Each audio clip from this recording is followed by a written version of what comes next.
So hello and welcome back. In this video we want to do try number 3 on page on page 468, and the question is the population of China was about 1.39 billion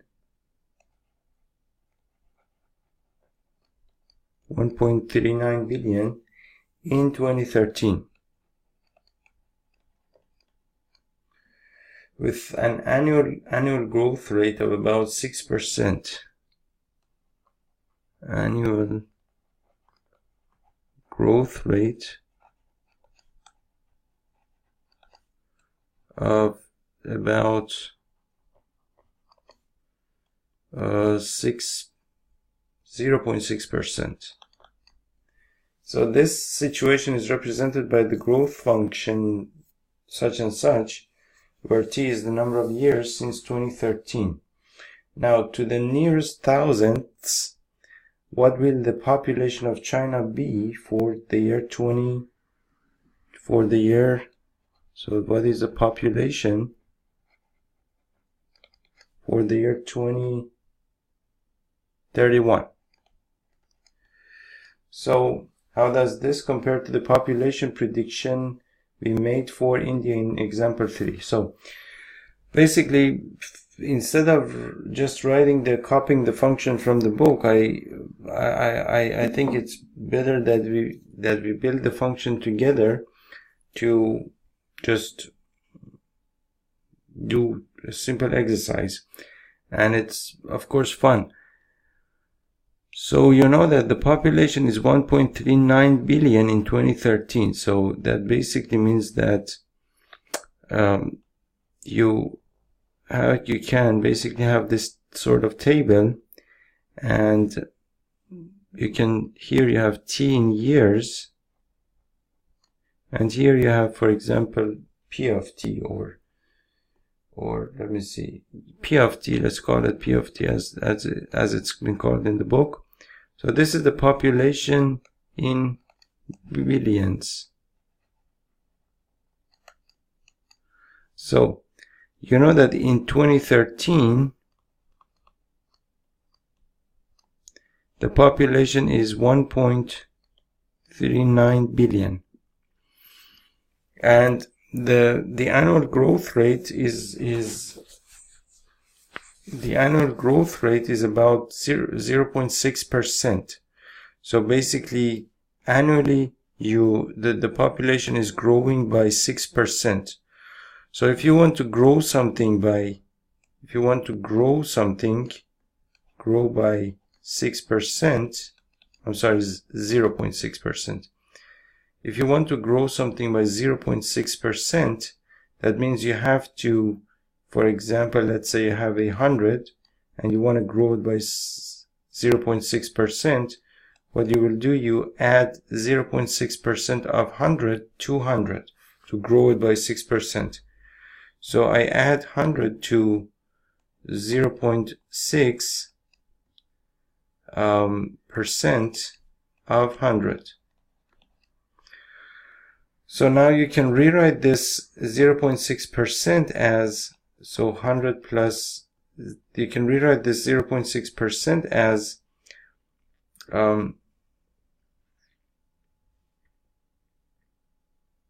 so what you need to do here is basically, let me write it down here. If you have one basically means 100%, because basically 1 represents 100%.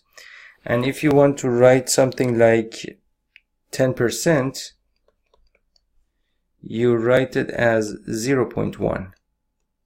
So basically 0.1 is basically 10% of 1.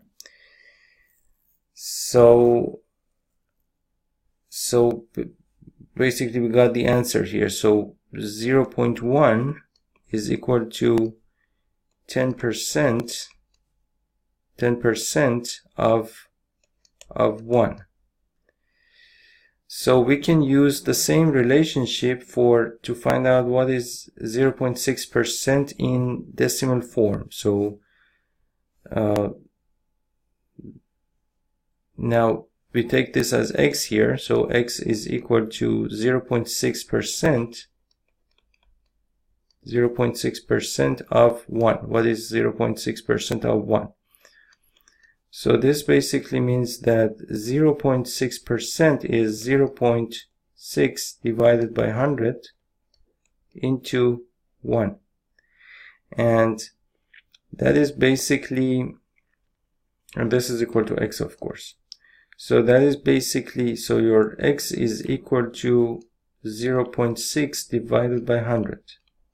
Now I can multiply both the numerator and the denominator by a 10, and I would get 6 divided by 1,000. So 6 thousandths means 6 thousandths is basically 0.6%, and you can now simply rewrite this in a decimal form, which is equal to 0.006, and this is 6 thousandths. So basically, coming back here, now I wanted to rewrite 0.6% in decimal form, so it is nothing but 0.006 times 100, and you can again rewrite this as 100 times factor out your 100, so it's 1 plus 0.006, and it is 100 times 1.006. So basically, if you want to grow anything by 0.6%, you multiply it by 1.006. That's the number that we are looking for.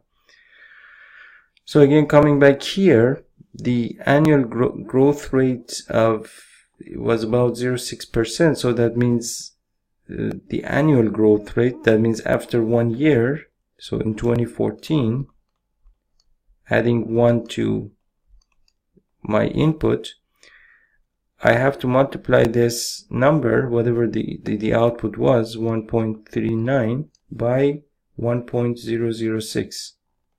1.006. In the next year, in 2015, I multiply, after 1 year, I multiplied this output again by 1.006. So it's 1.39 times 1.006 again times 1.006. And you can see where this is going. So this is 1.39 into 1.006 raised to the 0th power, because you can take this as basically year 0. You can take this as year 0. You can take this as year 1, 1 year after 2013. You can take this as 2 years after 2013, and so on and so forth. And so here you have 1.39 into 1.006 raised to the 0th power. Here you have 1.39 into 1.006 into the 1st power. Here you have basically here you have 1.39 into 1.006 into the 2nd power, and you can see where this is going. So you can say that basically your P of t can be written as a generalized form of that, can be written as 1.39 times 1.006 raised to the tth power, because as you're growing t, you're increasing this exponent here. And that is basically what we've gotten in the book as well. So it is 1.006 raised to the tth power. So this is the equation that we are looking for, and now we can simply substitute 2031 into this equation to get the population by 2031. Now, this t represents how many years, basically how many years after 2013, because 0 was 0 years after 2013, 1 was 1 year after 2013, basically 2015 was 2 years after 2013, and so on and so forth. So what is how many years is it? Is 2031 after 2013? So 2031 minus 2013 is what? It's 11. Let's say this is 2, so this is 8, and this is 1, 0, 0, so it's 18 years after 2013. So you need to calculate P of 18, and that represents the population in 2031. So this is equal to 1.39 times 1.006 raised to the power 18. And I can calculate this. Let me calculate this on a calculator. And using my calculator, the number is to the nearest thousandths. It's 1.548. Of course, this is approximately equal to 1.548 billion people in 2031. So 1.548. So it's actually the same. It's actually the same. I mean, kind of the same population as India had. And you know that the population of India started by, if I want to compare that, the population of India was, let me see. So the population of India was 1.25 billion. So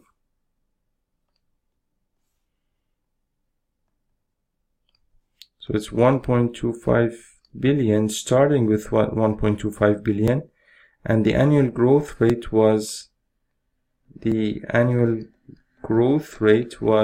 what? 1.2%. And then after 18 years, in 18 years, we ended up with basically 1.549 billion. Now, in the case of China, we had basically 1.39 billion in 2013, 1.39 billion in 2013, and the annual growth rate there was 0.6%. After 18 years again, here we have what? We have 1.548. 1.548. I have to, sorry, 1.548 billion. So you can see that this is let me see, this is China and this is India. So India started with 1.25 billion. The annual growth rate was 1.2%, and after 18 years we ended up with 1.549 billion. China started with 1.39 billion in the same year. The annual growth rate was 0.6%, and after 18 years we ended up with the same population. So you can see that the number that we started here was slightly lower than this number, but the annual growth rate was higher, so we ended up with the same number that we ended up with here. But the population was China was slightly higher than the population of India, but again, in turn, the annual growth rate was way lower than that. But eventually we ended up with the same population for both the countries. So that's basically, you can also do the graph of the functions and see how the two functions have done during the 18 years and so on and so forth. But that was an interesting problem. I'll see you in the next video.